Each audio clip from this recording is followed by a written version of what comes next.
everybody. I hope you've had a nice break, if that's what you've had. If not, otherwise, just hello. So I'm back on little longtoms.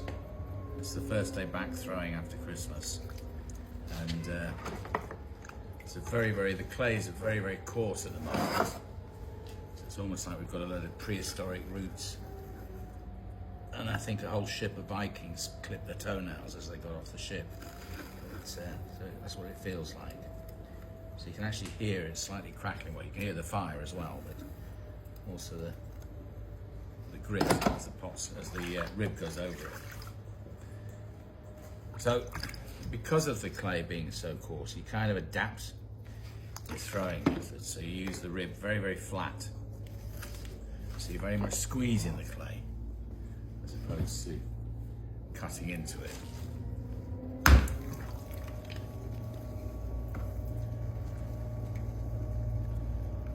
Straight down and then a straight pull up. And because the clay is so coarse and a bit unwieldy, I'm pulling up quite slowly compared to what I would normally do. So then the rib, if you notice, I turn it and I'm using it very flat against the pot. So I'm not scraping at all, I'm squeezing.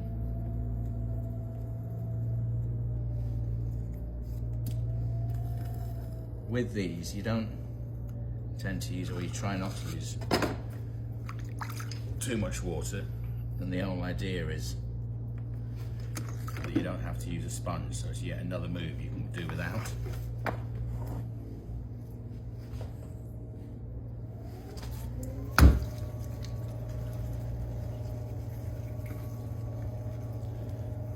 Quick squeeze to center.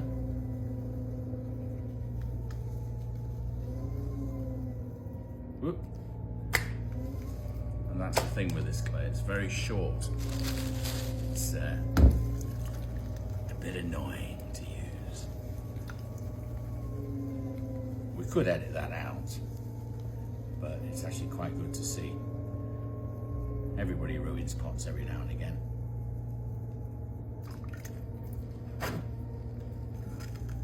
You can see the clay buckles as I'm coming up. That gives you an idea of how short it is. It's not got much plasticity to it, so it can't sort of hold itself easily.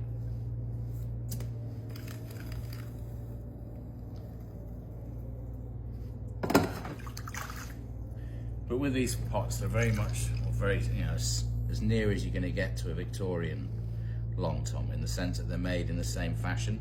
So it is, at the end of the day, just a fucking flower pot. By the way, that's not a swear word. That's all it is. It's got to hold a plant. I don't make these. People now, there's a sort of kind of beauty in the fact that they're rough and they're coarse, they are what they are, and that is the beauty of them, I suppose.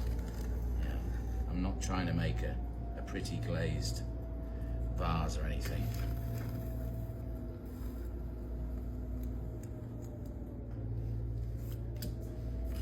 So this is a 1 pound weight of clay.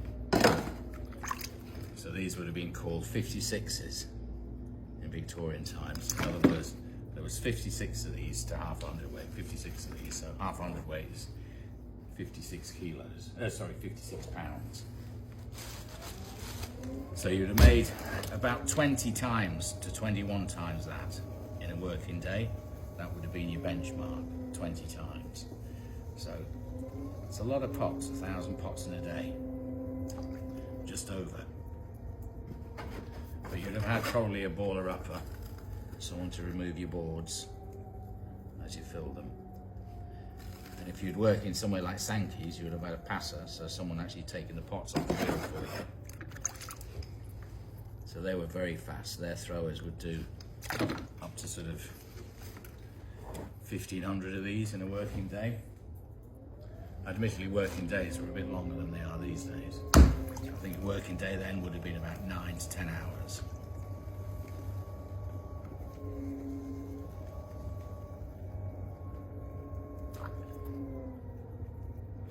So as I said, we are going to put these online.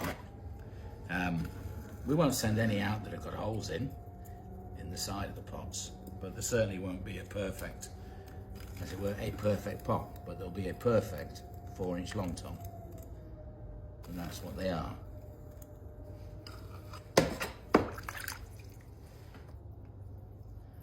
So when you first start making flower pots, you probably make more of these than anything else.